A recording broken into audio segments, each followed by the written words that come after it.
Welcome to Guided, helping you navigate your divine journey. I'm your host, Jodi Reynosa, and with me today is world-class, world-renowned ufologist, Tom Dongo. I'm so glad that he's on the show again. This is part 2. So if you haven't heard part 1, you are missing out. You have to go and hear that incredible interview. We talk all things UFOs. We talk about orbs. We talk supernatural, paranormal, all those types of things. And today we're going to also take you to his book, Merging Dimensions, and flip through all of these pages and all of the things that he saw on Bradshaw Ranch.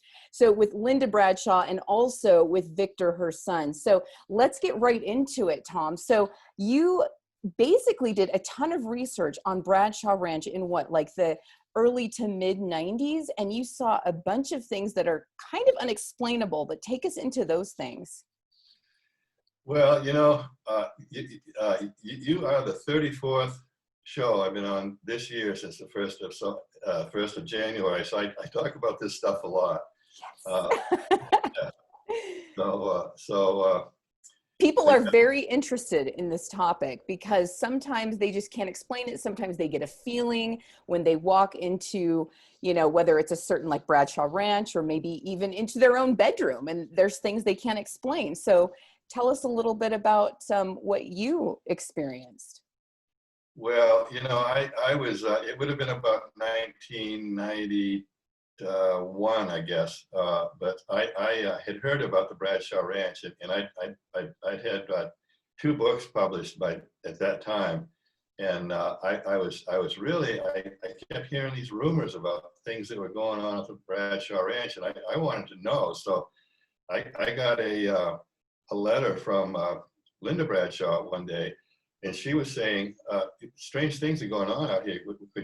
And we've heard that you're a credible researcher. Would you come out? Would you please come out? So I said, well, yeah, I was thrilled to come out. So the next day I went out and I met Linda and Bob, and she showed me the pictures. And Linda Bradshaw and Linda Crystal, it was all orbs. Linda Crystal in Pine Bush, New York, and evidently right now there's a lot of UFO activity in Pine Bush, New York again.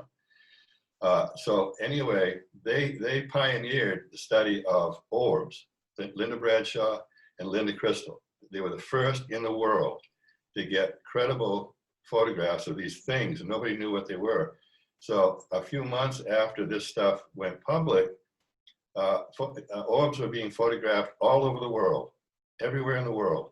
And the study of orbs began. And there's a guy with a PhD in New York, and I can't remember his name, but he wrote a book about orbs, basically verifying that they're real, that they exist, and they're living things. So, and these are showing up on pictures. They're in Tom's book, but also, yep. How would you explain it? When you see them, they're, you know, on the spectrum of color. You also feel them. How would you explain that?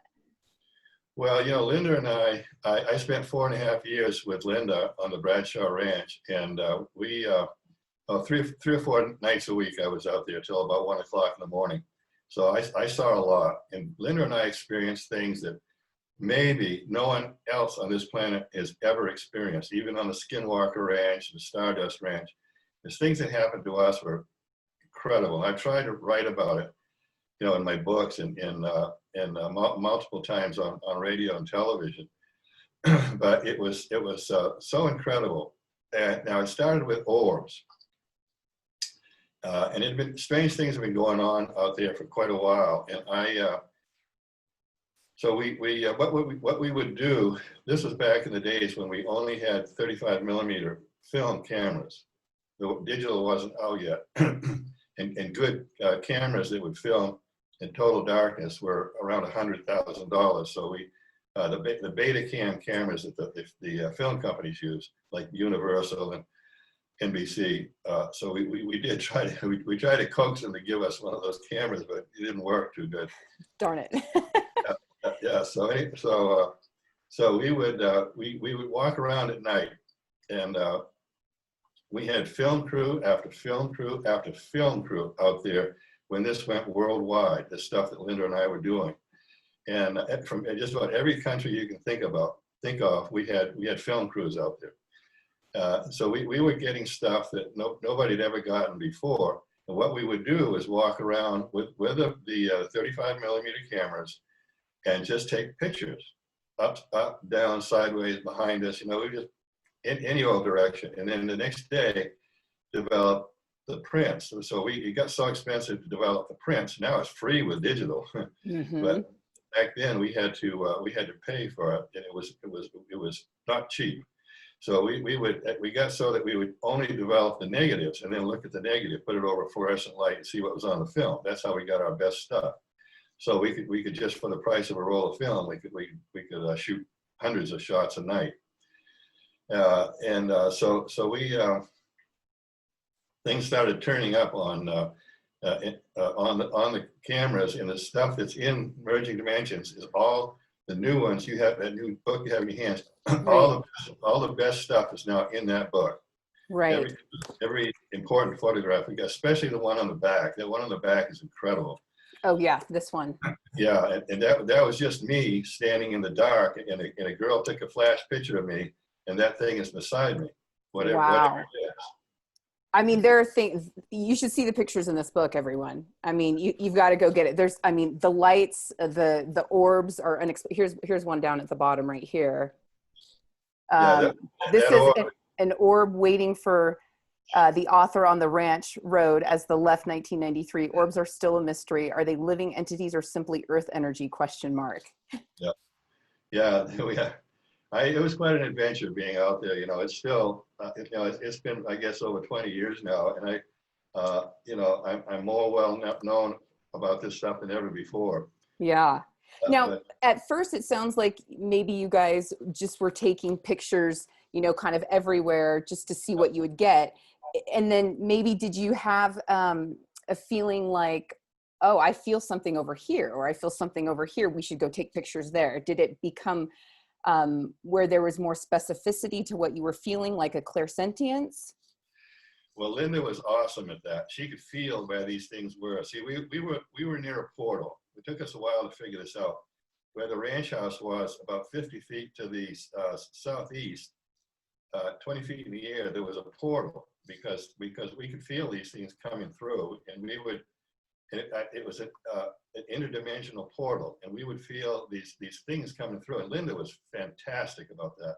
She was so sensitive to these things, and sometimes it would feel like she and I were in Times Square in New York. We could feel all these things around us, like we were in a crowd. You know, we finally figured out after a while they could see us, but we couldn't see them. And we'd get strange odors, perfume-like odors and bad smells, you know, stuff like that. So, but I have to point out, we were never hurt in any way. Yeah, we at one point, after about 3 years, we got into this stuff so heavy. Linda and I had a pact that if these things kill us, we were going to go for it. We were going to push them. We were going to do anything we could, because we knew it was going to end. These things always end suddenly, and we knew this was. So we had we had one of the most incredible things ever that happened in the world going on around us. So we would push them. You know, we'd to get what kind of photographs or any kind of information we could. Unfortunately, we needed scientific equipment. When I remember Universal Studios in particular, they filmed these things, these incredible things, the orbs and whatnot. We'll get back to the orbs, because that's a big story. But so I told the crew, the Universal Studios crew, I said, now go back to your bosses and show them that film and tell them what you saw out here. We need scientific equipment. Right. And they were very enthusiastic about it. There was a number of crews that were going to do that. They got shot down every time. And we said, we will give you authentic, total, complete rights to this stuff. If you will, get us this equipment we need before this thing ends. And we finally bought a camera that would film at night, so we could film, a VCR. So I have two Sony cameras now. They're 8mm, high 8, and 3 months after I bought them, they're brand new cameras. They were obsolete. 3 months after I bought these two Sony high 8 cameras, And now you can't even get the film developed, high-8 film. It has to be sent to Phoenix. It was a laboratory, and they're brand new cameras. And these two Sony cameras, they're 0 lux, and they will film anything that the human eye can see at night. But now they're useless. Yeah. So, yeah. Tech is like turning over so fast that things just become obsolete, just like, you know, the iPhones. So it's so sad, you know, that they would not comply with trying to get you the technology that you needed because it was like once in a lifetime.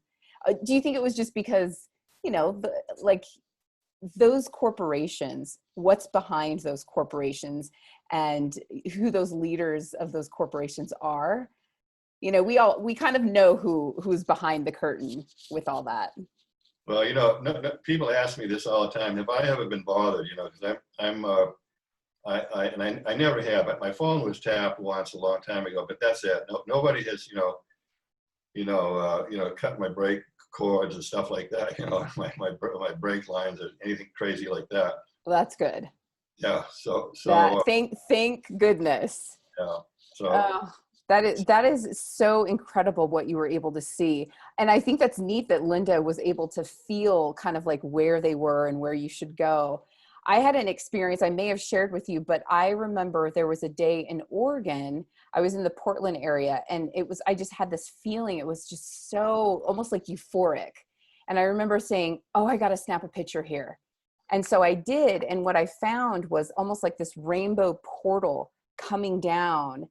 And it wasn't like it was coming from the direction of the sun. It was completely opposite. And so I knew there was, and there were little orbs within that like rainbow portal coming down. So I was like, wow, I just captured what I felt. And there was some type of entity or portal coming through. So I would say too, the audience definitely either snap or draw or whatever, what you feel, because something's there. There's something to that. Well, you know, now there are cameras everywhere in the world now, everywhere, even in remote places like Mongolia, and they're getting some incredible footage of things, you know. And we're surrounded. I'm getting ready to do a story on Facebook. They're now discovering. I've suspected for a long time that we're surrounded by creatures we can't see, but they're there. They're plasma-like creatures, and now they're on the verge of proving it. Now they're very close with special cameras, modified cameras. So I'm going to combine that with some photographs I have, and talk about it, because this is going to be sensational. We're surrounded by creatures. I agree. You know, if you remember that when that 17 out in space, the space, one of the space station, the 17-mile cord broke, and the satellite was drifting away, and all these entities. Some of them are 5 miles across. It's on film, and they come surrounding this thing, and those are the creatures. Wow. And you know, science is now saying that space is not empty. It never has been. It's like an ocean, and it's full of fish. Mm-hmm. You know, these creatures that are like fish, and they're starting to show up on film. And back in the 50s, they got some awesome photographs of these things, and I have one. A woman gave me they're a living UFO, and every once in a while, a camera will catch them. So that's going to be my next story on Facebook. Oh, I love it! I can't wait. Yeah. So fascinating. Yeah. So there's something new going on here. Let's see if I can get it on my phone. There's a woman down in New River, Arizona, that's getting photographs that nobody's ever really gotten before. And I'll show you what it is, if I can. Very similar to that, yeah. Wow. I'm just putting some of these pictures up while you're finding that. So yeah. those who have not looked at some of the pictures in this book, they're really fascinating. And this one here at the top says, this extraordinary 6-sided orb photo was taken on the BRADSHAW Ranch in 1995. It was photographed with a digital camera. Digital cameras do not have a diaphragm. Let's see, 35 millimeter cameras do. This fact would dispel many explanations by disbelievers. So that's the one captured right here. Okay, So, I'll hold it. These are the new photographs, and nobody in the world is getting these. wow.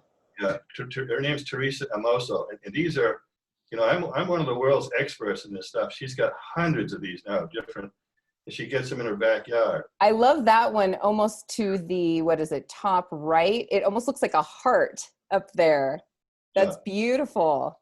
Well, it's something new. Nobody anywhere in the world is getting these. So it's really really incredible.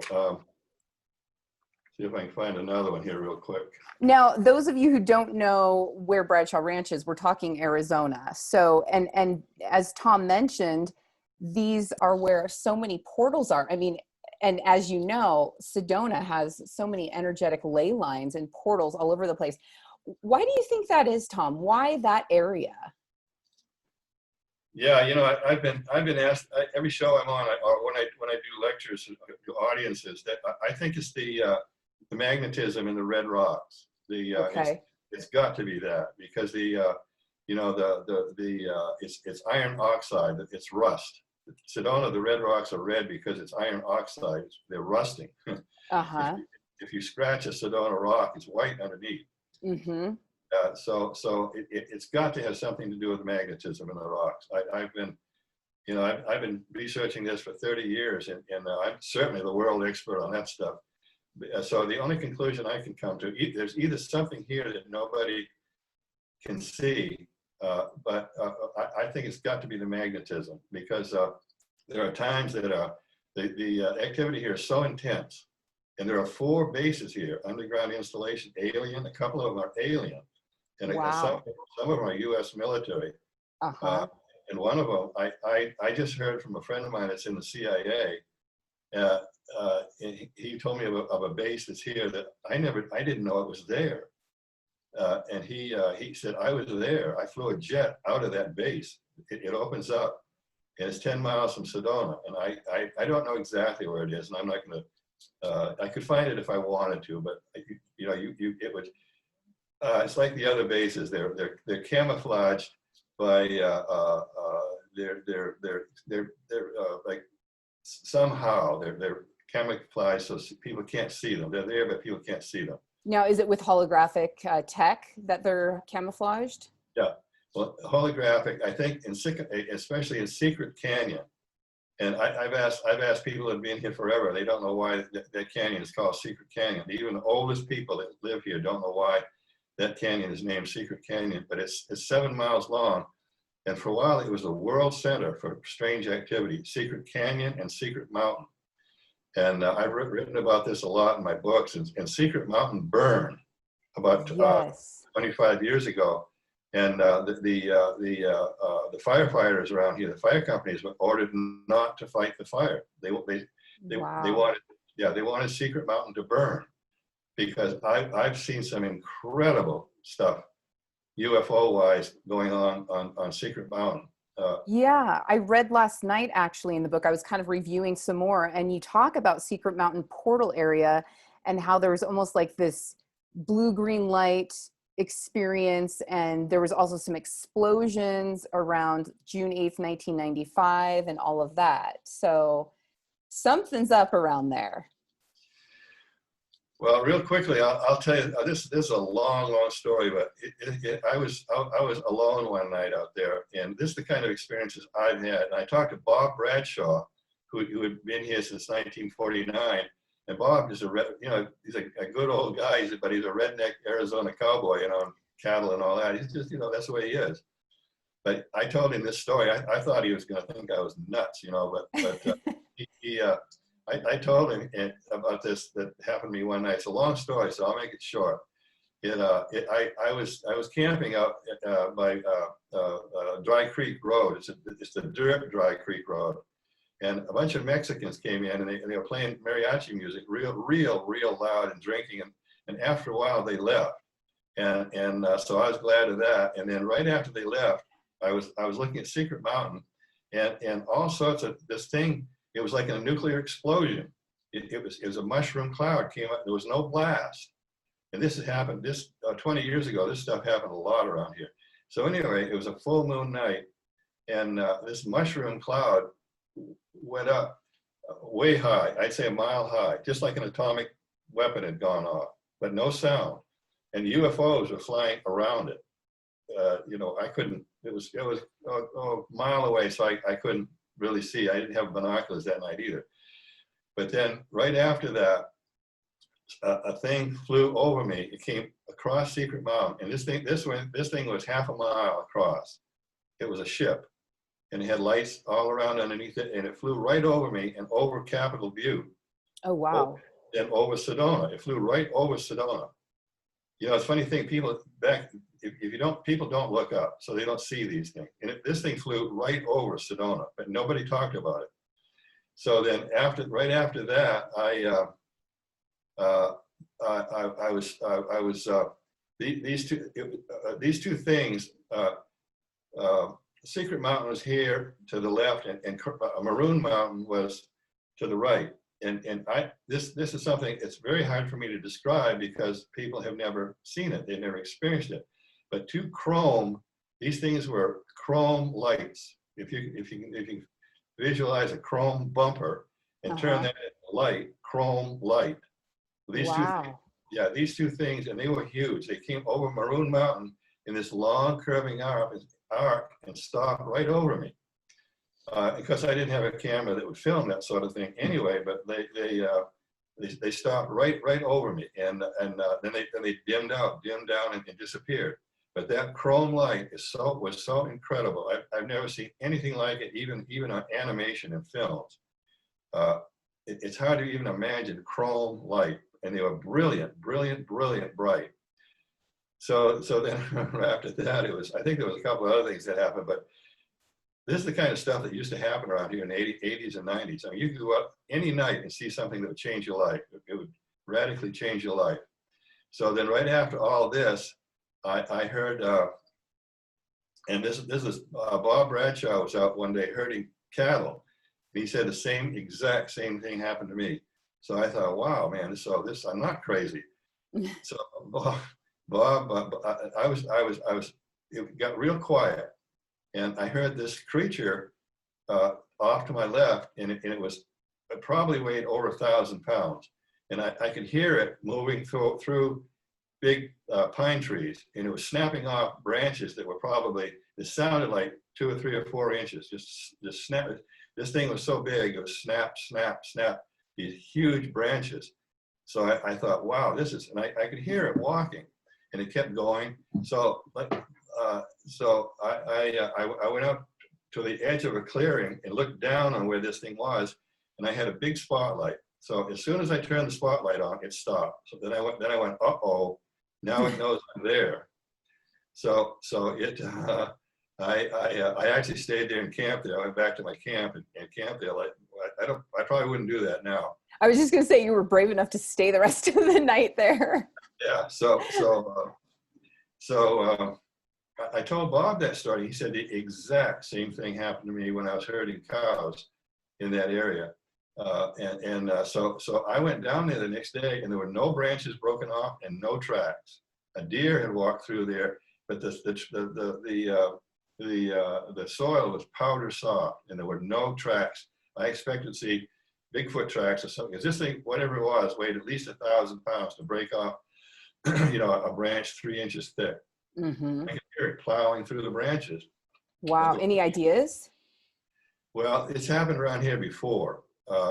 Actually, Ancient Aliens was here. I had this thing going with Ancient Aliens. We were going to do a thing on the Bradshaw Ranch. Mm-hmm.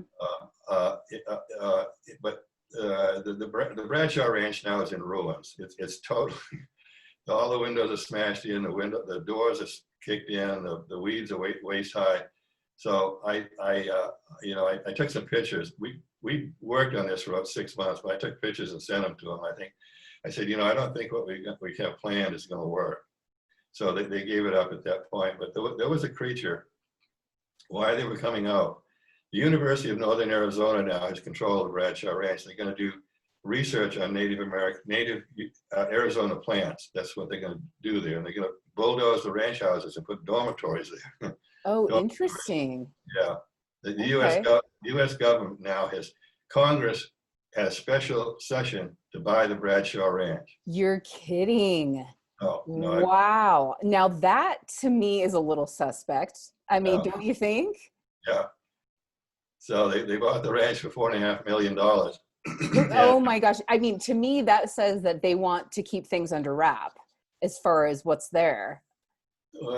Probably. Under the guise of we want to do research on native plants.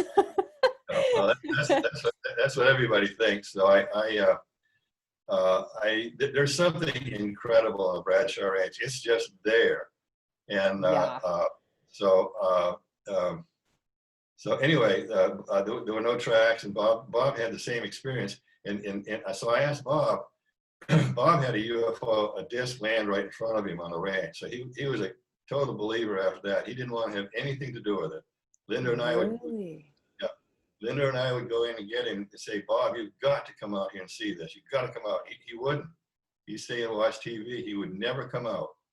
Because do you think it was a hub for a particular ET race, or do you think it was kind of just a collective for just different ET races coming? Well, there's something there that nobody understands, and I don't. I can't even guess, because there's so much of a variety of activity that happened there, such as the orbs. I've seen them 50 feet across. Wow. I've seen them as small as 6 inches and 50 feet, and these things are a living organism. Right. I played with them for 10 to 20 years, and they are alive. Right. So that's what happened to Linda and I. We discovered that these things were living, and we started playing games with them. Morse code, flashing our spotlights, and they flashed back. And so one of the most incredible things I've ever seen in my life, there was an orb that came close to us. We thought they were airplane landing lights. And after about 2 years of this, I said, Linda, I don't think they're airplane landing lights. I think these are something else. So we started flashing our lights, our spotlights towards them, and they started coming closer. And some of them would come. Linda was really good at getting them to come closer, but they wouldn't for me. They'd come close to her. So we would play these one night I took my spotlight and and flashed it back and forth, left to right, slow.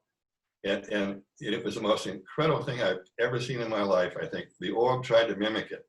It would dim down and then flash, and they can get as bright as the sun, these things, if they want to. And it would dim down so you almost couldn't see it, then it would get brighter and brighter and brighter, and then flash, and then dim down, down, down, down, down. And they literally, these little things can get as bright as the sun. I've seen them do it. That's amazing. Yeah.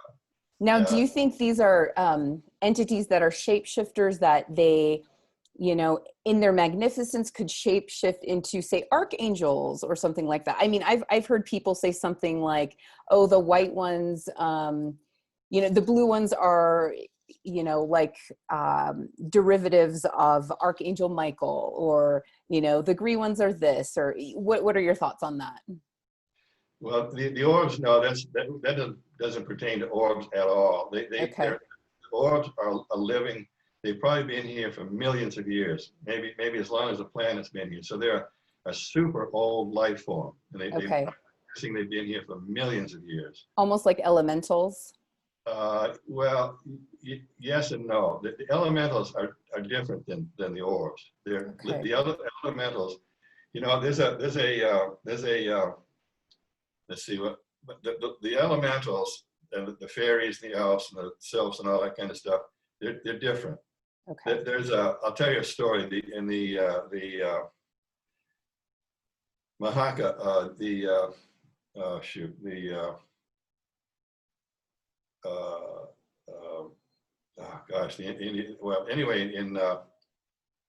Yakima, on the Yakima reservation, I'm going to back up a little bit. I had a deal with NBC. We were talking about all these studios turning us down. Well, I had this thing going with NBC, and I was working with a top producer in the New York office, the top. And we were really excited about doing stuff with the Indians. We were going to try to put together shows to go, because what happens with the Indians is almost unbelievable. Because I've worked with the Navajos, the Zunis, the Apaches. I have very good, all of these people I've worked with, and the Hopis. And so they have things happen, like especially the Yakimas in Washington. This stuff, and the Indians, they don't make a big deal of it. Ships land, the aliens, I'm not joking. Ships land, the aliens get out, and they just kind of ignore each other. And these aliens are doing research. And they're just walking around in groups and digging up plants. And the Indians see this stuff all the time. No big deal. Right. And some of these aren't human. Some of these are humanoid. So anyway, on the Yakima reservation, now this is 25 years ago. This guy's probably long gone. But my friend, he was a researcher up there. The police chief of the Yakima Nation, in his uniform, standing beside his police car, told about the little creatures that they run into on the Yakima reservation. Wow. The elves, the sylphs, the little leprechauns, that kind of stuff. And he has this story. There were two things, and I've had the same thing happen to me with. He said one time he was up there, and this black thing came through the air and stuck to a tree, and it looked like a bear up there. And I've had the same thing happen with me. So, and then he's seen little creatures sitting up in the trees, 10 inches tall. And he said that one night he was coming down off a mountain on a dirt road in his police car, and he saw this woman going across the road in front of him, carrying a bundle of sticks on her shoulder. And he got out of his car, and he realized she was only about 18 inches tall. Yeah. So he started walking towards her, and she started running, and she was running in between the rocks with this bundle of sticks on her shoulder, and suddenly she disappeared. So she probably went into a portal. That's amazing. That is so amazing. Yeah, well, I'll get back. We were talking about tracks that didn't leave any imprints. So right. Ancient Aliens was going to do a show. Linda and I and another woman were out on the BRADSHAW Ranch one night, and the dogs, they had 7 dogs that were, in the summer, they buried themselves. It was all beach sand, because Sedona's been under the ocean 7 times. The oceans have come and gone 7. So I didn't realize that. Yeah. So there's beach sand around here everywhere, real beach sand. So the dogs would dig into this beach sand in the summer to be cool, in the winter to get warm. So, because if a dog wandered onto the ranch, the Bradshaws would just keep it. So one night they all jumped up simultaneously and this is all and it took off. And there had been a creature watching us for hours. The dogs caught it, but we didn't. We had no idea. It was hiding next to there was an old apple orchard there that never grew. It never worked, but it was there. So the dog, we followed the dogs with our spotlights. We had 3.5 million candle power spotlights. They were really powerful. Wow. And it came, and so they got to the apple orchard, which is about 100 yards away. And this creature ran out of the apple orchard. No, I'd say it was 50 yards away. It wasn't that far. And it was a humanoid, and it was all brown, light brown, everything, skin, hat, hands, everything, clothes, shoes, and it ran away from us. And so we followed it with the spotlights, and the dogs were catching up to it real fast. And then it got by a yucca plant, and it disappeared. And so it just vanished, just like that. So next day we went out there when it was light, and we figured it went into a portal, which it probably did. But there were no tracks there. There were dog tracks all over the place, but no humanoid tracks. So Linda and I spent hours trying. We knew exactly where it disappeared. So we stuck our hand. Can you see my hand? And my hand disappeared. So we didn't want to be too crazy. We didn't want to just try to walk through something. We knew exactly where it disappeared, and we would do that for hours. Can you see my hand? Did my arm disappear? That kind of stuff. So would that happen? Yeah. Oh no, I don't know. Oh, I was just gonna say. Now, have you ever encountered anybody who has said, "I've walked through a portal and I came back"? No. Okay. Actually, during one of the shows I was on a couple of weeks ago, somebody asked me that.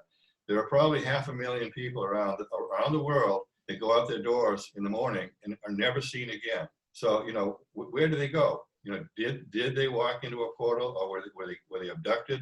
I've interviewed about 500 abductees and contactees. So it's not, there's so many things I don't understand. And I know most of the world's experts, and I can talk with them. We all, you know, don't understand the same things. I mean, it's just, well, a lot of us we're confused. You know, it's just so.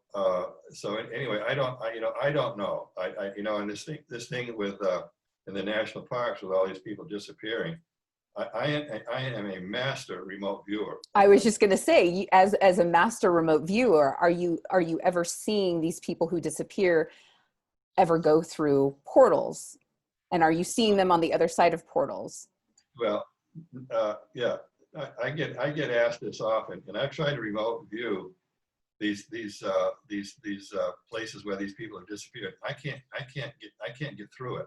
Okay, that's what I was wondering, is if you're somehow blocked from beyond the portal. Right. Exactly, and no other remote viewers can either. Yeah. I watched. I have no ego about this stuff, but I watched a video about Ingo Swann the other day. He's the originator of remote viewing. He taught Art Bell interviewed him, and I can do exactly what Ingo Swann did. Maybe not as good as some of the things he did, but I can do the same things he did. I was born with this ability. I didn't have to learn it. I was born with it. So anyway, I remote view these things, and some things I can get answers to, but like going into where these people disappeared, I get blocked. There's just not. I can only go just so far, and I get stopped. Yeah. You know? Yeah. And I was one of the very first. I was in Denver about 20 years ago, and General Stubblebine had some of the best remote viewers in the world there. He was talking about remote viewing, and this is when I just recently discovered that I could remote view. And he was talking about these blocks that they can't get through, and I learned early on how to get through them. So I 1,000 people there, and I wanted to jump up and down, raise my hand, and yell, "I know how to get through them," but I didn't. They learned how to, and I know some government remote viewers, so I'm very familiar with what the government does and knows. Yeah, very, very interesting. I know we talked about remote viewing in our part 1 session, and you were actually teaching some remote viewing for free, which is incredible. It's such an incredible skill, especially today. So I think that's phenomenal that you're doing that. So thank you for everything. Well, you know, I'm 76. I'm going to be 76 years old shortly, so I'm getting old.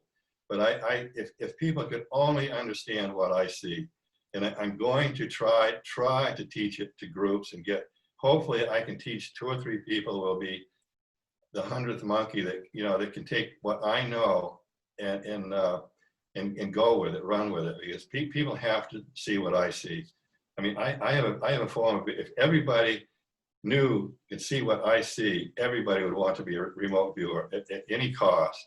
Yeah. So I'm going to try. I can teach it simply. I have a simpler way than the government has to do it, and it's not going to cost people $2,000 for sessions. So I'm going to do that. I have a fellow that's going to help me, and so we're going to try to set it up soon and try to get a few people that maybe can carry on for me. You know, because people have to know about this. I mean, I can talk to extraterrestrials. I can talk to. It's easy for me. You know, I can talk to ghosts. I can go out into space. I can go on to alien spacecraft.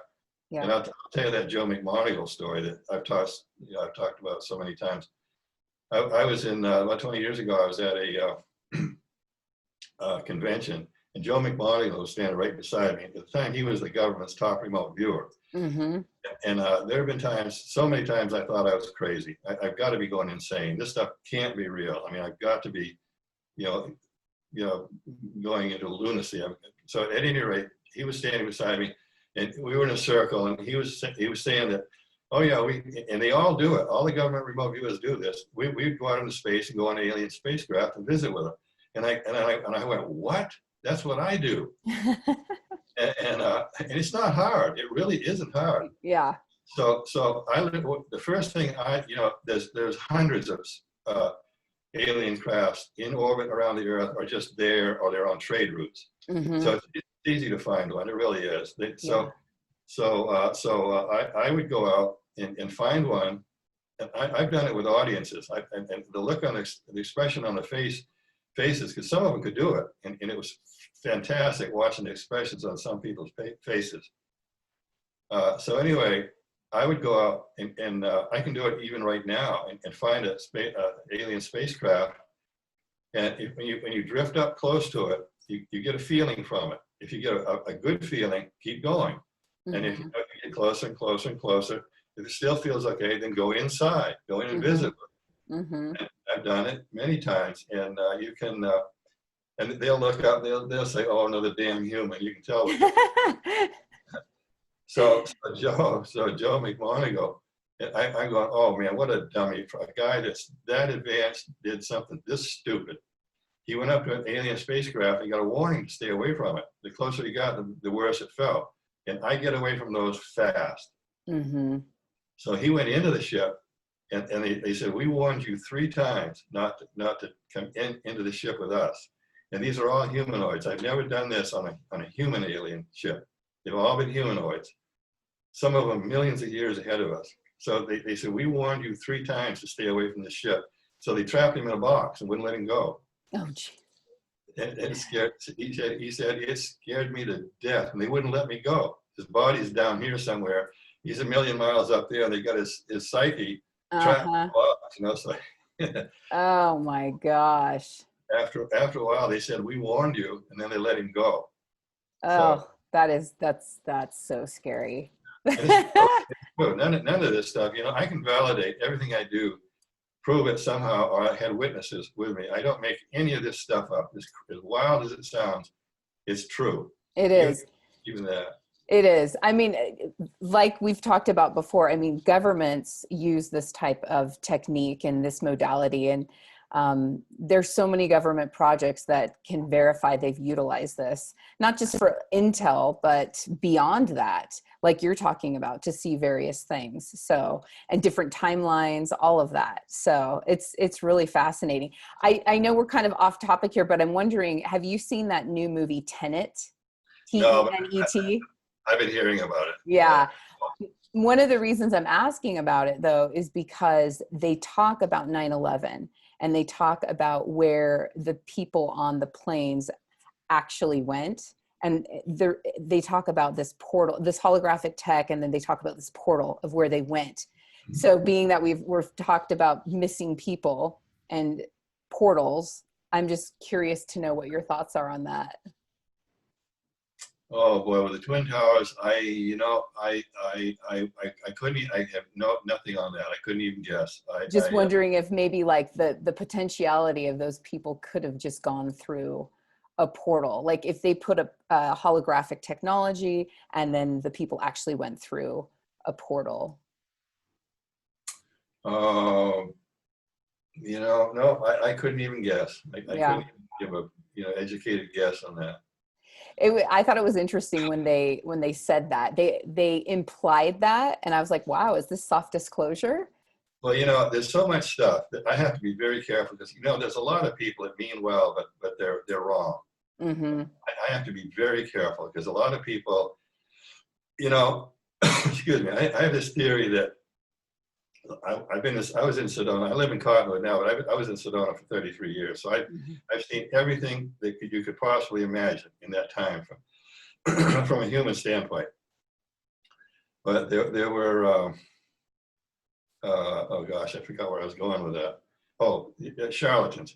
There are people that I think had no childhood. So they got to be 45 or 50 years old, and they got to play games, children's games. I tell this story once in a while. I had a friend. He was a very successful real estate agent, but he was the keeper of the portal of the universe. And, yeah, right. What? So he would carry this staff around with him that was covered with crystals, and a big crystal on top with feathers on it. And he'd carry it with him once in a while, not on a business, but He said, yeah, I'm the keeper of the portal of the universe. And he meant it, you know, because it's 100% BS, but he believed it. So Wow. people, you know, create this reality, this fiction, this fantasy. So Yeah. I have to be so careful not to get caught up in that stuff. So Right. now, as long as I've been around, now I recognize it, so I stay away from it. But it's, Mm-hmm. some people get trapped in it and they never get out of it. Yeah. They get trapped in this false reality all their lives, and it's not going to do them any good. I mean, you know, spirits, you know, would say probably they say they learn something, but not for me. I can't bother with that. I've got to be the real nitty gritty. I have to have the real stuff, and I Mm-hmm. do. I spent a few hours with a physicist about a week ago. I love these people, super intelligence, you know, genius level intelligence. You know, I can go to the mats with these people. I love it. Yeah. And I push them, and they can push me, and we went into realms that I said, oh, I was just delighted. I was thrilled because he and I were talking about stuff that I've never heard anybody talk about before. And I spent with geniuses. I mean, real, you know, 200 whatever geniuses, and talked about this stuff and push them as hard as I can. And it gets to be a lot of fun. It really does. You know, I'm gonna play this thing that these Yes. alien sounds. Yes, please. Tom said he had a surprise for me, and here it is, guys. I'm very excited. I'm gonna let's see what up close. Okay, I got it. Okay, yeah, fine. So give me a second here. Okay, I gotta go to gallery. And give us some context here. These are never before heard sounds, alien sounds. Is that correct, Tom? Yeah, John Polk, P-O-L-K. He was out with a group of UFO. It was a UFO tour, Okay. and they all got this sound on their cell phones. And so I have a friend, Jim Dilatoso, and Jim Dilatoso is a world expert for videos and sounds and whatnot. And I haven't talked to Jim since, but a friend of mine, my phone wouldn't send this; it was too big. So she took it and sent it to her phone, and she sent it to Dilatoso. and Jim said he was going to send it to Stanford University. They have a bank in their computers of strange sounds. So I haven't heard back, and I'm not worried about it. But he said they have sounds on computers that nobody else has. So he was going to send it to them. So this is the sound. That's so fascinating. So a UFO tour recently, and this was in where? Sedona? Yeah, it's just outside of Sedona. Okay, let me camera download.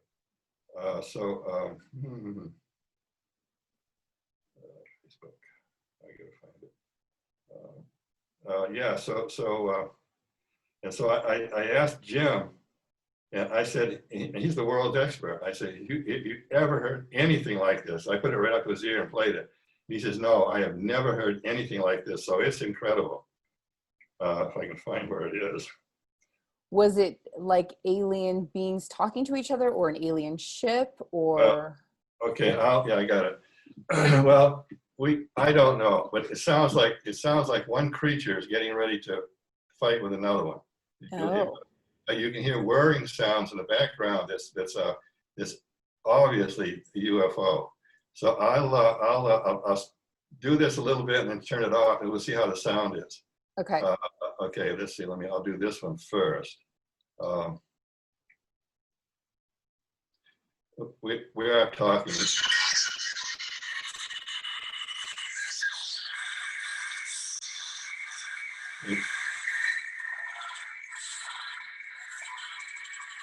Is that coming through all right? Wow. Yeah. Do it again. Okay.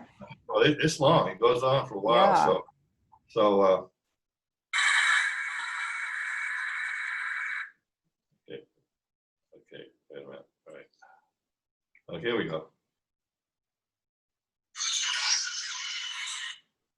Oops.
Oh, you can hear talking. Yeah, okay, now this is the other half of it.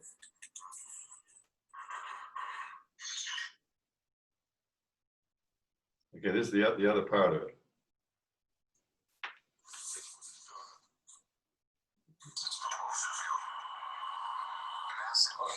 Yeah, there you go.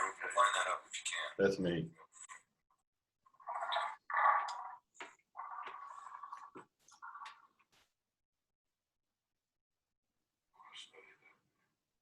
I say that's about 500 to 800 pound creature.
Checking this out too.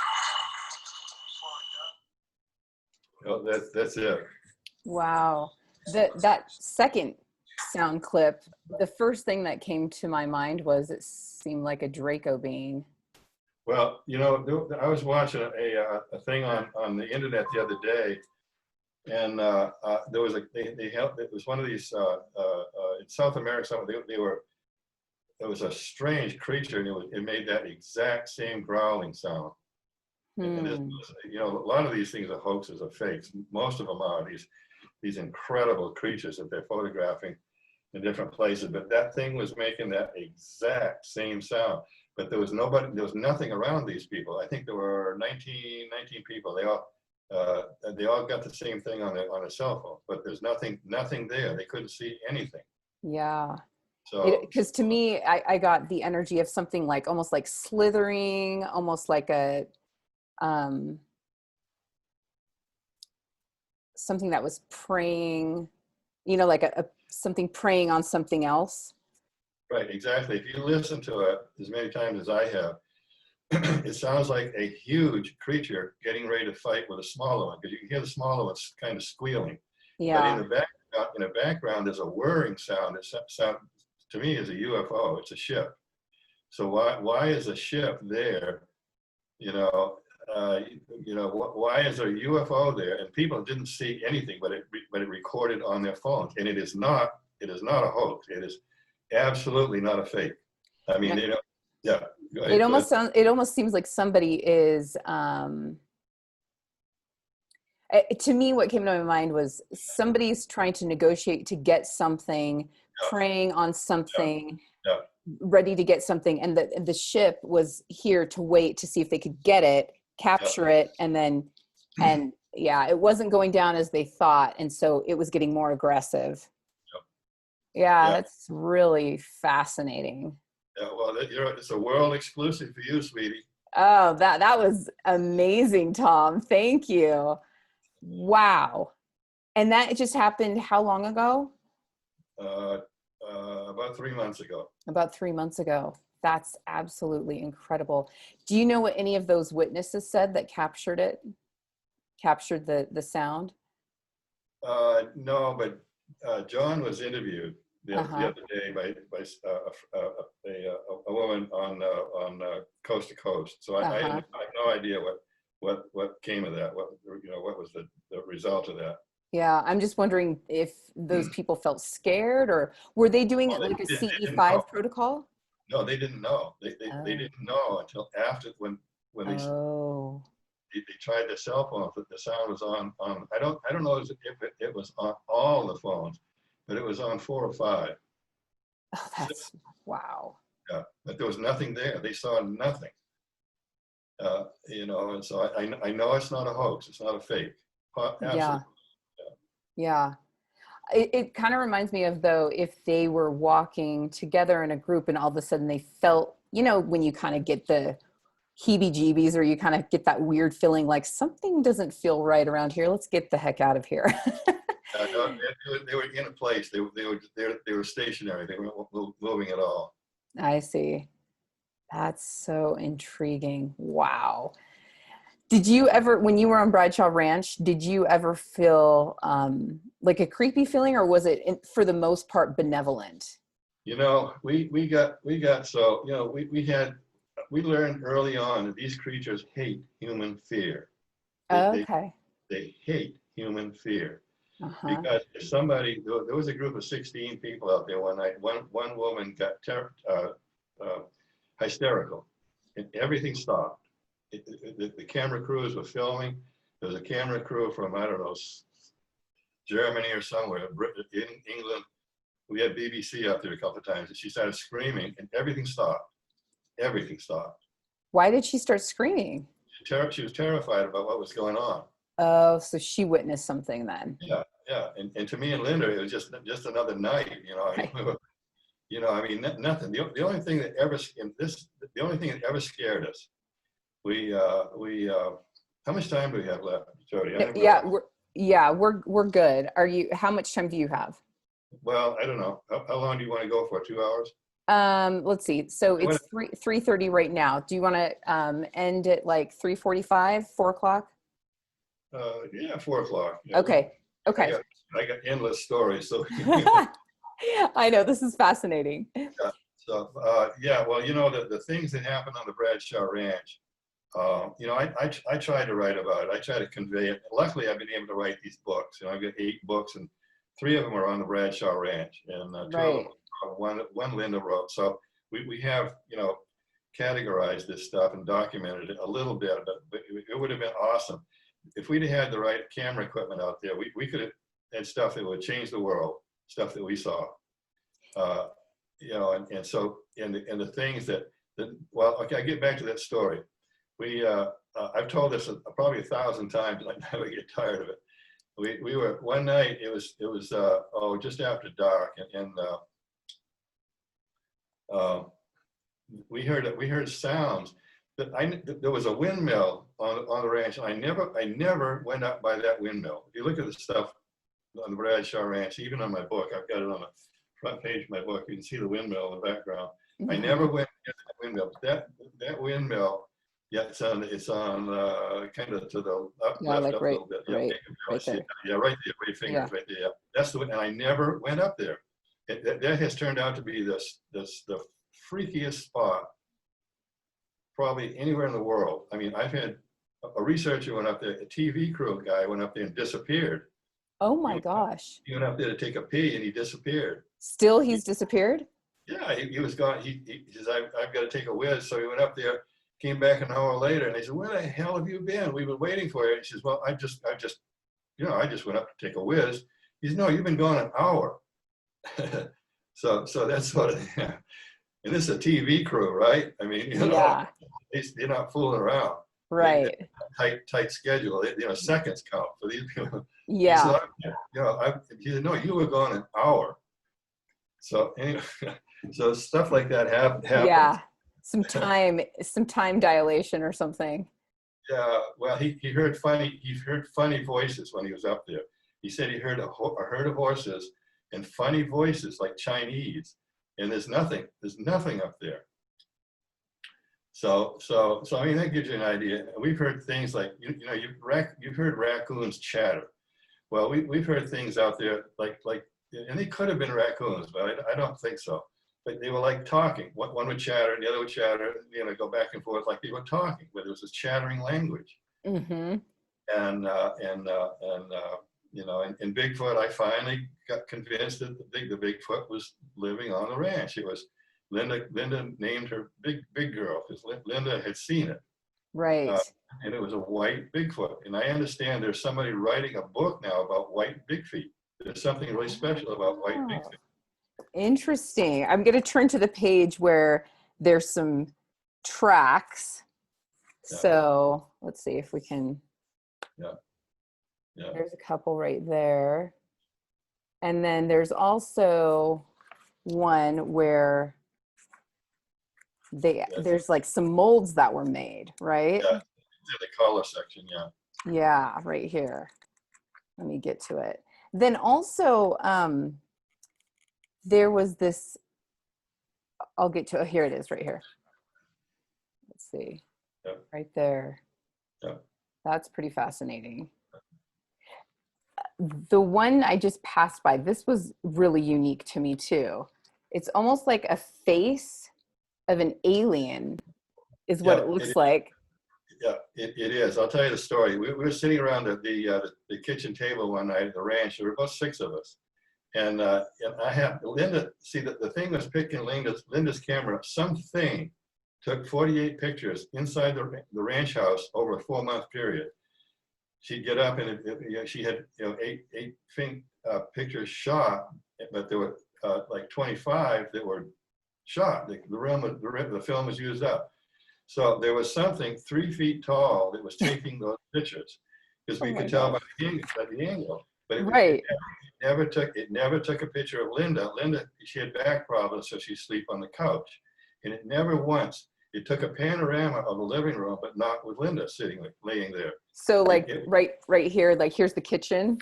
Yeah, the kitchen, yeah. That was taken at 3 o'clock in the morning, 2 or 3 o'clock in the morning, and there's something outside the window that's like as bright as the sun, and that was seen out there during that time, during the 80s and early 90s. It's something like the sun would light up the entire valley, and this was 2 or 3 o'clock in the morning, and there's something sitting on the table that doesn't exist. It was looks like a cell phone, but they didn't have a phone like that. So then the camera. So we were sitting around the table, and I had this idea: let's dust the camera with baby powder tonight, see if it picks it up. Right. So this creature picked the camera up one time, took one picture, and that's the print. It's either not materialized or it's fuzzy. There's that print, and on the back of it, there's a square print. So that whatever the creature was, that is the print of the creature. It almost looks like reptilian. Yeah, it looks like a claw, but it doesn't. It's hard to tell. It maybe it's some kind of fur or lump of fur, but it never took another picture after that night. It took that one picture and probably looked at the baby powder on the camera and never took another picture inside the ranch house. They're pretty good investigators. Yeah. Wow. And then this one right here is pretty fascinating. If you can see in the background, hold on, let me get this right here.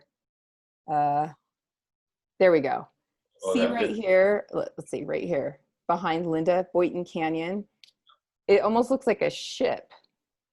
Well, there's a lot of people. I've been on the hot plate. So many people claim that's a double exposure, and it could be. I mean, it's possible, but nobody I know who took the photographs and all that. And it's not your typical double exposure at all. It's just no. I mean, okay, let's just pretend it was a double exposure. That's a very unique double exposure, if you ask me. Yeah. I've never seen a double exposure like that. No, I haven't either. And I was an expert on 35 millimeter cameras. I worked in a camera shop for a while, so I had a lot of experience with film. And I've never, and I used to argue with people, how can you, if this is a double exposure, how do you explain it? Explain it to me. Yeah, and what is it a double exposure of? Yeah, right. So, we thought that maybe going through the machine that develops the film, it got chemical splashed on it or a light leak, and it's not either. So it's just real strange. Very, very, very. So, okay, let's go back to when Victor went to that, what was it, a military base and he took some footage, some video footage, and he saw some pretty interesting things. And then he was chased. Yeah. And what went down there? Oh boy, that's, there's some things that are hard to explain. It really are.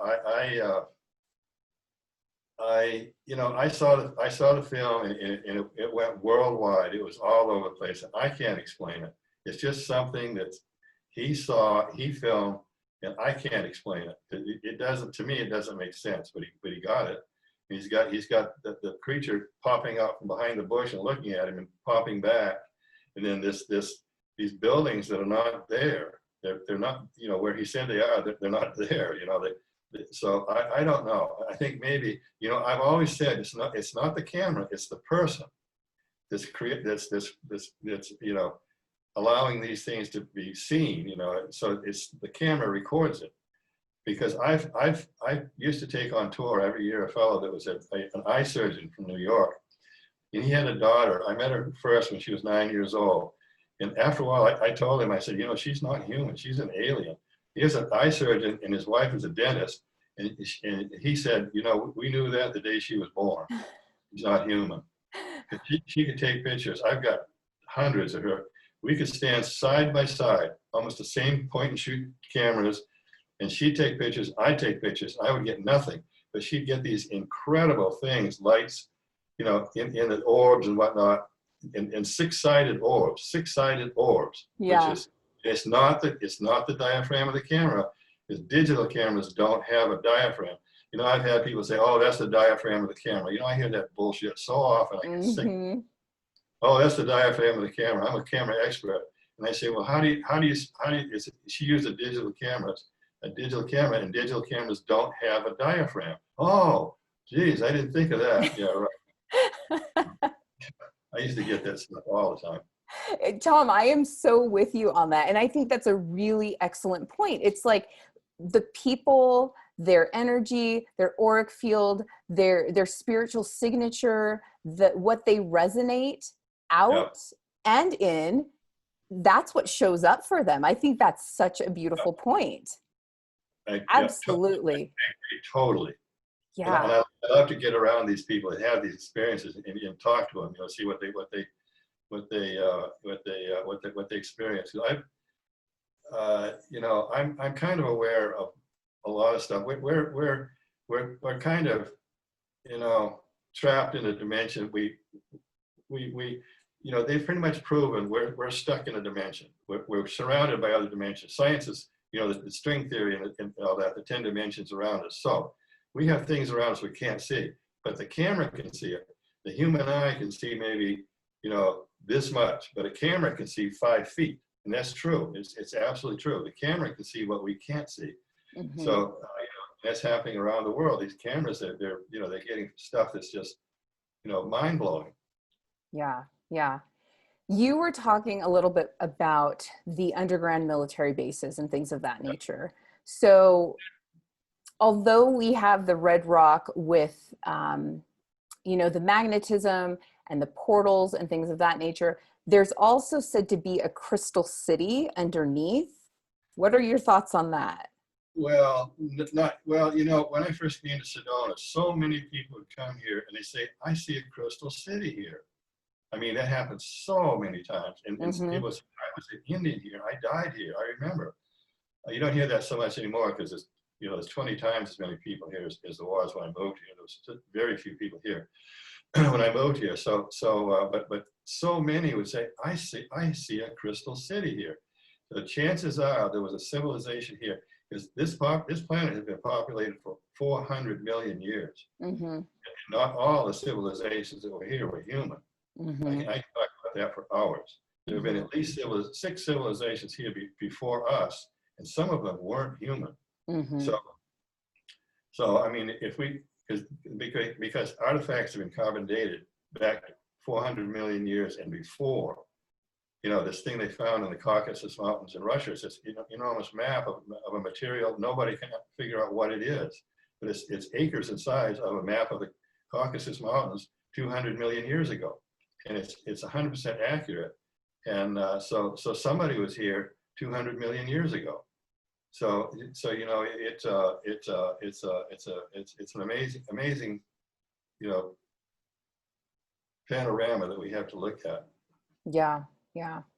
Would you say that secret underground military base is more secret than Area 51? Well, yeah. Well, there are probably 5. I don't like to call them bases, installations underground. Now they're fine. Now they've gone underground. They're not on the surface. Funny thing, because there have been about 30, I'd say 36 gunpoint incidents around here in the canyons that people would be hiking, like in Secret Canyon. I actually got to interview somebody that this actually happened to. And they'd be hiking along and they'd run into these people, these guys with machine guns and dressed in American military uniforms, but no insignia on them at all. Mm-hmm. So at the time, I knew high-ranking military people, like colonels, and I would ask them. I have many retired high-ranking friends that have been in military intelligence and high-ranking Air Force colonels and whatnot. So I would ask them. I would describe the uniform, and they say, "Oh yeah, that's a current U.S. Military uniform." And some of these were fluorescent orange. And you know, people would run into these guys dressed in fluorescent orange. And one guy said, he said, the only time they wear fluorescent orange is when they're around aircraft. But this is a deep canyon, it's 7 miles long. So, but they were wearing fluorescent orange uniforms. This happened. These gunpoint things happen about 36 times in this area, and even out in the desert, people would get stopped at gunpoint. And so this guy, one guy, his name was Light. He said, "Well, no, this is public property. This is a national forest, and I'm going that way." So the guy stuck the M16 on his nose and said, "You take one more step, and I'll pull the trigger." So they weren't down. Wow. So that's, you know, what were they hiding? What was back there? Quickly I'll tell this story. There was a guy. This happened about 30 years ago. The Forest Service put a man at the mouth of a secret canyon to stop people from going in there, and it was a popular hiking spot then, but now it's a freeway in and out of there. So he was put out there to stop people from going into Secret Canyon. After about 2 months of turning people around, he got tired of it, so he went into Secret Canyon. He only went a little ways. He ran right into a 9-foot-tall extraterrestrial, and it was one of the gray forms, light bulb head, almond eyes, and he was coming around a rock, and it was on the other side of the rock, and he was just face to face with this 9-foot-tall extraterrestrial. And so what were they hiding back there? What were they doing? What were they building? I don't know. So he went to his supervisor, all pissed off. He said, he told the supervisor what he saw, and says, "I want to know what's going on back there." He pounded on the guy's desk, and so he said, so he gave the guy a couple of weeks off, and the guy disappeared. He was never seen again after that. oh my gosh. I didn't find him, but I talked to one of his best friends. He said, "No, he disappeared. We don't know if he moved, what, but he's disappeared." So, yeah, right. Yeah, exactly. Yeah, right, is my response too. So my thought too, when I was reading about some of the explosions and what you're telling me now, is I'm wondering if there were some ET wars going on, and those were the sites. Well, you know, I have a lot of problems with that.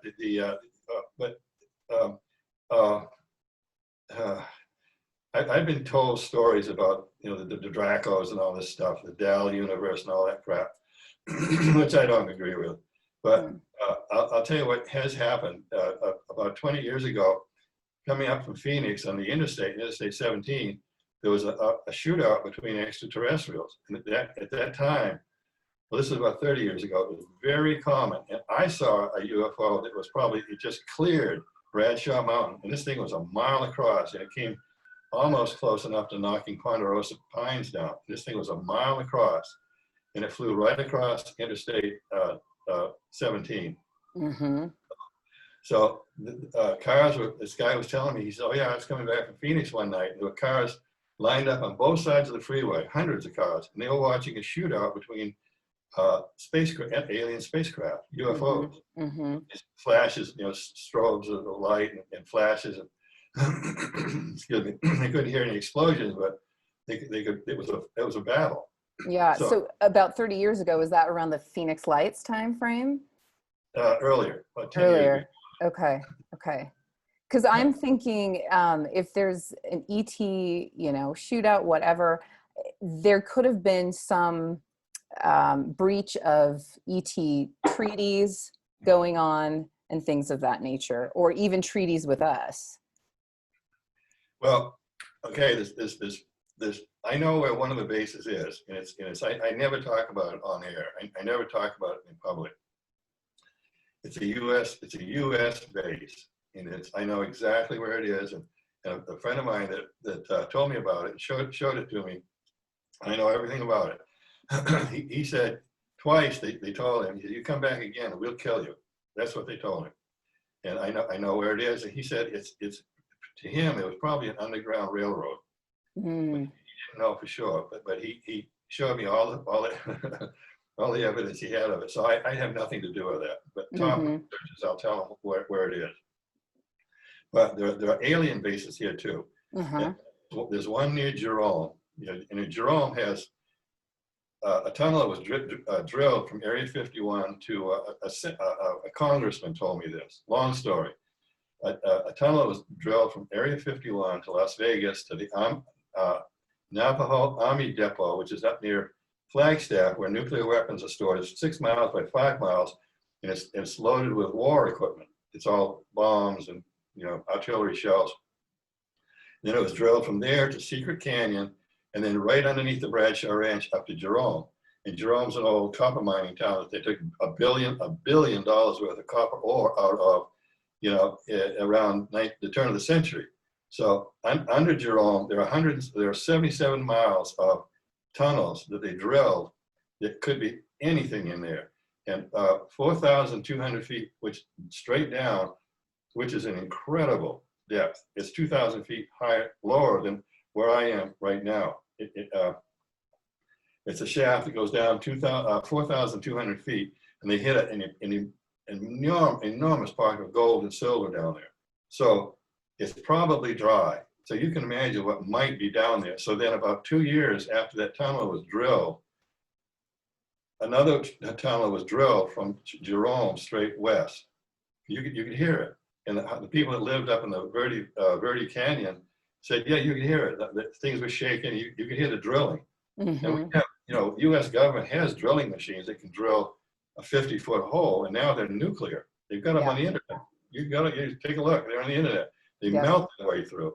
So extraterrestrials probably have, and Richard Sauder was one of my best friends. He left the country. He was the world expert on tunnels. So he was he's a very good friend of mine, Richard Sauder, PhD.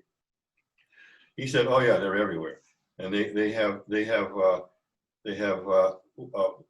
tunnels that you can probably travel at almost at the speed of light from you can go from Los Angeles to New York in an hour. Yeah. He said they're there. Now, are they going by ship, like spaceship, or are they going by what mode are they traveling by? Well, I don't know, but it's they're there and they're fast. And they've discovered tunnels that were made millions of years ago in coal mines. These coal mines digging down there, and they find these things that were, in coal is 300 million years old. So that somebody was here before us digging, making tunnels. Yeah. I have friends in military intelligence, and I was told, Ben Rich, who retired from Lockheed Aircraft, he was the head of Lockheed. And I have a friend that was one of the managers of Lockheed, so he knew Ben Rich. Ben Rich said, whatever you know or think you know, we're 2,000 years ahead of that. And and he's right, because I know of some of the stuff they got. And I was told recently, we don't fly at the speed of light anymore. We fly at the speed of thought now. We A can, thought, yes. yeah, we Yeah. can go to the stars at the speed of thought now. Right. Yep. And this came from a very credible source. Mm-hmm. So you can imagine, he says, oh yeah, we've been to most of the stars, you know, and who knows this? Nobody, because, you know, we're not being told. Yeah. The government's not telling us. So. Right. Well, well, I think it's interesting because we as remote viewers, or even people who, you know, go into meditations or project their light bodies anywhere, that's how we travel. Even shamanic journeying, that's how we travel. We go, we're there. Exactly. You know? So, Exactly. yeah. Because I've remote viewed to stars, and it's probably the speed of thought. Mm-hmm. Exactly.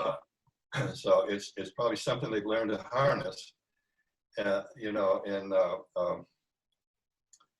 the nuclear physicist Stanton Friedman was a good friend of mine. Stan and I were good friends. I mean, you name all these old guys, and I know most of them. I worked with them, and they were some of my best friends. And so Stan Friedman, we had a funny relationship, but we were good friends.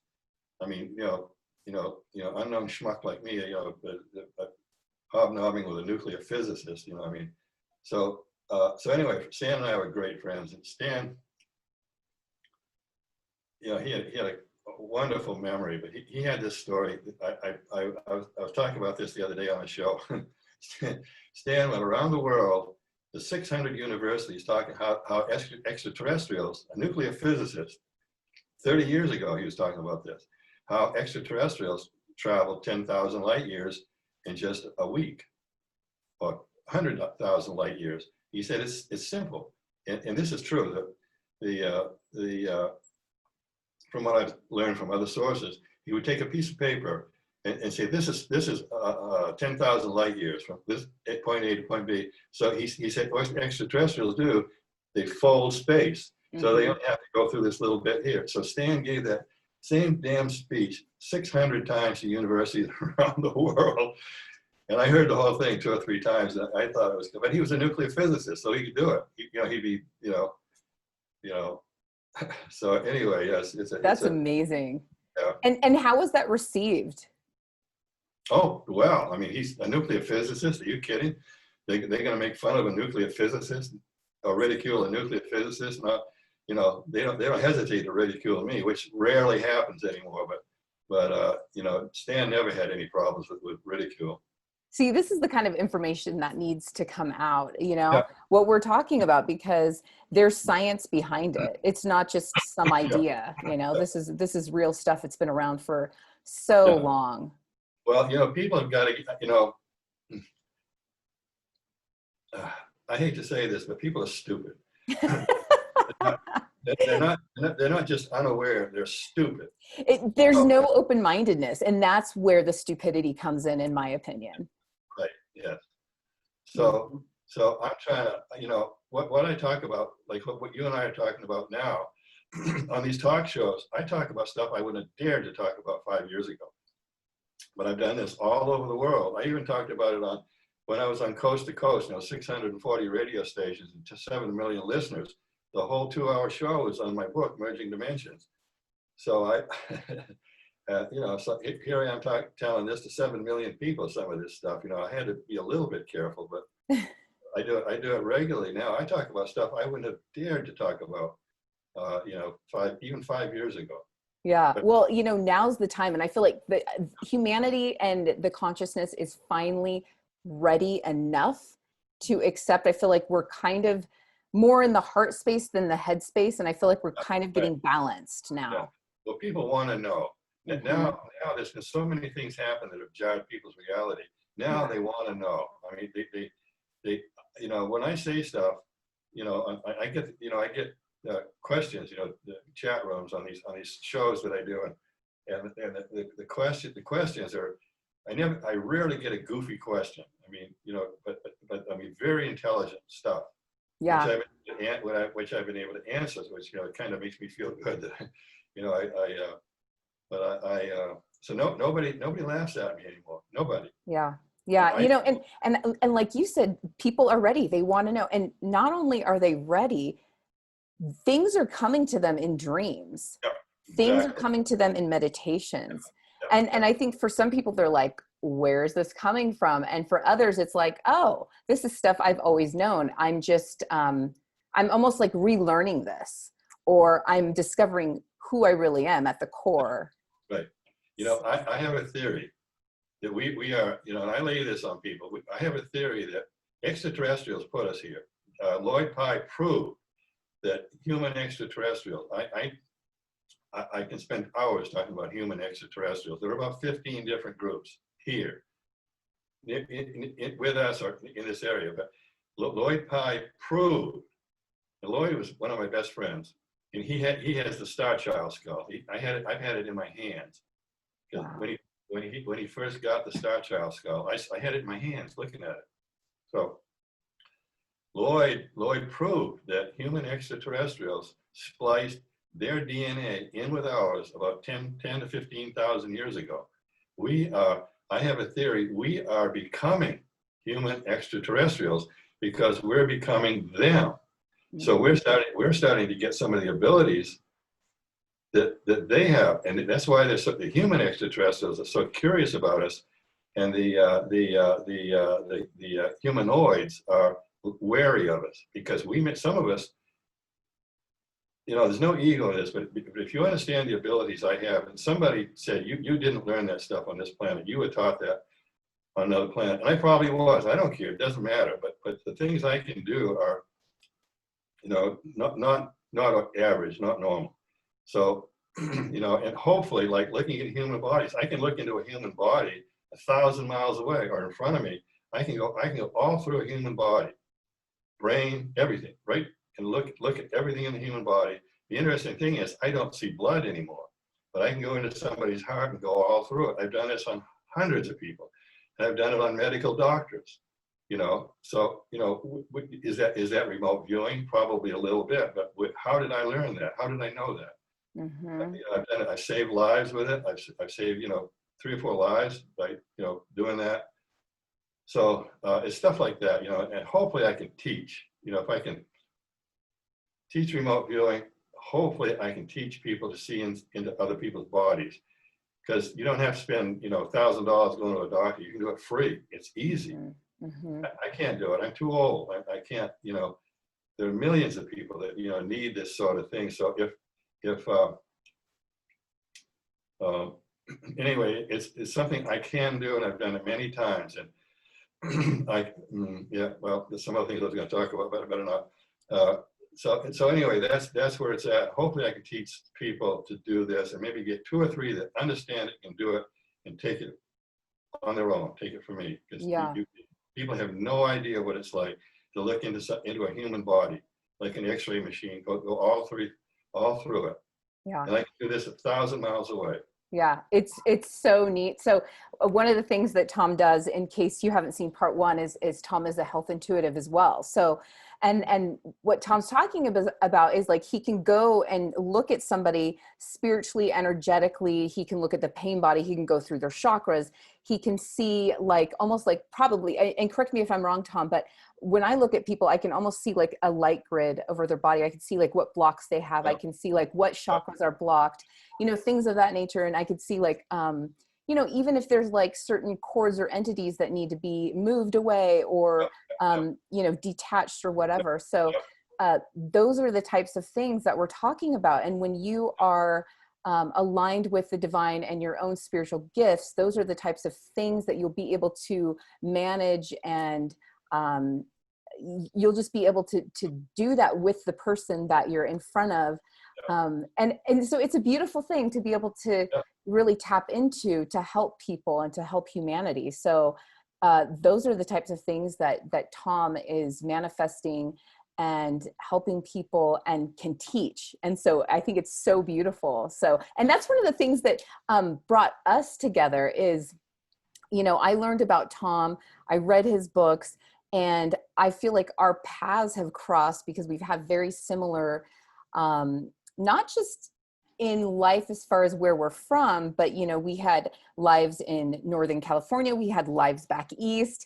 And so our paths have just kind of like danced around, and we found each other, and it's been neat to be able to communicate and talk and kind of rap with each other about different things. So it's been beautiful.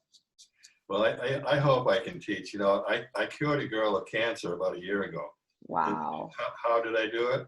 I took the cancer out of her body. It was that easy. Yeah. I'm going to, in case somebody else can learn this and do it. Maybe I'm the only one that can do this. I don't know. But it did come back. That she went to the doctor, and she's like, he said, I can't believe it. You're cancer free. It's gone. But it did come back in about 6 months because she didn't fight it. I told her she's got to fight it, or it's going to come back. Or Yeah. I just it's going to come back. But say you've got to fight it. And she did it, so it came back. But she went to the hospital and said, you are 98% cancer free. When she was dying, she Wow. fourth stage cancer in her brain. Yeah. Once you get to your brain, you're done. And I'm not doing this anymore. I am not doing murders or healing like that. Yeah. I can solve murders. I can see who did it. Yeah. No story. So anyway, I'll do this quick. Maybe somebody can catch on to it. Somebody that's psychic. See 3 bodies. There's the person that has cancer. See their etheric body next to them, and then see a shadow body next to them. So you got 3 bodies. All I did was I took the cancer out of her body, put it in her etheric body, and left it there for about 10 minutes because it starts to die because it has nothing to live on. Take it out of her etheric body and put it in her shadow body, and there's nothing for cancer to live on in her shadow body, and it will die there. So that's how I did it with this girl, and this came from spirit.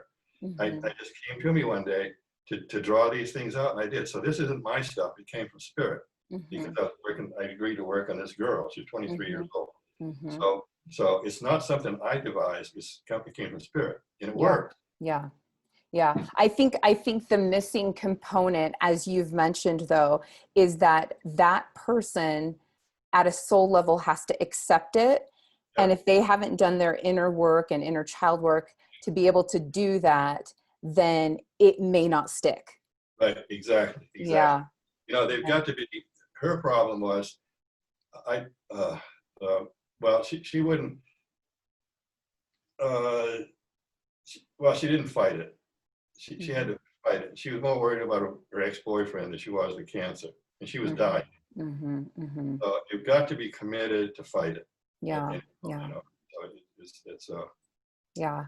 You as a person are the gift, and you have to be able to feel like you are worthy, you are valuable, and you're worth living. Exactly. All of that, you know. You know what? It's the Gerson Institute in Mexico. Somebody walks through the door, and their cure rate is quite impressive. Somebody comes through the door, and they ask them, do you want to rid yourself of cancer? And if they say, yes, absolutely, I want to get rid of this thing, I'm tired, I want to fight it. But if somebody comes to the door and say, well, I've always been sick all my life, and I don't feel good, I'm getting a little old, she said, none of them make it. None of those make it. Because they got to want to fight it. So do you want to be free of cancer? If they say, yes, absolutely, they most of them beat it. That's the other one, whimper and moan, oh, I don't know. I just, I'll try, It doesn't work. Yeah. Yeah. And I believe it starts with the scripting in your mind. I mean, do you believe your thoughts, your negative thoughts, or not? Do you give them credence or not? It's changing all of that scripting so that you can believe that you, like I said, you're worthy, you're divine, and you believe in that divinity. And like Tom said, you're willing to walk down this beautiful divine path that the divine has given you, so that you can not only help yourself, but help others, because you are so worth it, everyone. This has been a gift to walk this life and walk this path and intermingle with so many different divine souls. Well, could create quantum mechanics. You create your reality. You create good, create it. Absolutely. Absolutely. Absolutely. And, every thought that we have is so powerful, and it creates echoes throughout time, quantumly, like you said. So it's just powerful. Thoughts are things. Mm-hmm. Yeah. So, yeah, we do create our own reality. Absolutely. In fact, I was telling somebody the other day, if somebody says something negative about themselves or life or in general, or, I was talking to somebody the other day and they were saying, oh, I just don't know, if there's any good guys out there. And I just looked at them and said, if you say so, because really it's what that person believes, if that's what they believe in their world, that's how it'll be. That's what they create. That's what they create. In my world, that's not the case, So really it's what we believe. And I know this is kind of off of merging dimensions a little bit, but not really, because like Tom said, it's interesting to be around people who have a certain resonance, and then you see what's around them and what they create. And that's what we also see through the cameras. You know what I put on the internet the other day on my Facebook? Do you know what the elite fear the most about us? And this is why. Okay, the Rockefeller doctrine. It's called the Rockefeller doctrine. Mm-hmm. What they're afraid of is us thinking as one. They're trying to keep us fighting with each other so they can control us. Right. What they're really afraid of is that we start to think as one, which we're supposed to do anyway. And I understand that's how the whole universe works. They think as one, and we should be in with that oneness in the universe, but we're not right now. Yeah, it's so true. The monad consciousness, unity consciousness, that is where the power is. Yeah. That is where we can really make traction with not just this world, but our ET brothers and sisters. Yep. So absolutely. Tom, anything else you'd like to add? Where can we find Merging Dimensions and all of your other books? On Amazon? Yeah. You can either go on tomdongo.com, and it's 30%, 35% discount right now with shipping. You have to pay the shipping, or you can go on Amazon. Amazon's got tons of them, but it's a real popular book right now. I'm real happy about that. So it's selling lots of copies, which I'm real happy about. But yeah, either tomdongo.com, and there's a thing you can click on that goes straight to my publisher, and you will place your order with her. It's very easy. Or you can go to Amazon. Incredible. Incredible. So Merging Dimensions, the opening portals of Sedona. This is incredible. The incredible saga of the Bradshaw Ranch. Thank you so much for sharing all this. This has been incredible. And if you haven't seen part 1, there's so many more. There's actually more about Big Girl, who is, Bigfoot and that family, and her, was it daughter or son that we talked about? Son. Okay. So Big Girl's son. And then we also talked about remote viewing more and some other hot topics in the paranormal world. And then, of course, share this with your friends. If you're new to the channel, welcome. Hit the subscribe button. Hit the bell on the top so you can be alerted to more of these incredible interviews on Guided, helping you navigate your divine journey. And let us know exactly what you appreciated about this interview. I mean, there was so much that we talked about, and just maybe some of the paranormal experiences that you've had, whether you've been to Sedona and had some really amazing experiences. I know I have every time I've been to Sedona. So we'd love to hear from you. All right, Tom, thank you so much for being on Guided. Love you so much. And I would love to have you back again. Okay, yeah, just let me know like a few weeks in advance, sweetie. I love you totally, tons, and it was great fun being on the show. Absolutely. Well, I will talk to you soon, and have a great rest of your day. Yeah, you too, sweetie. Okay, talk to you soon.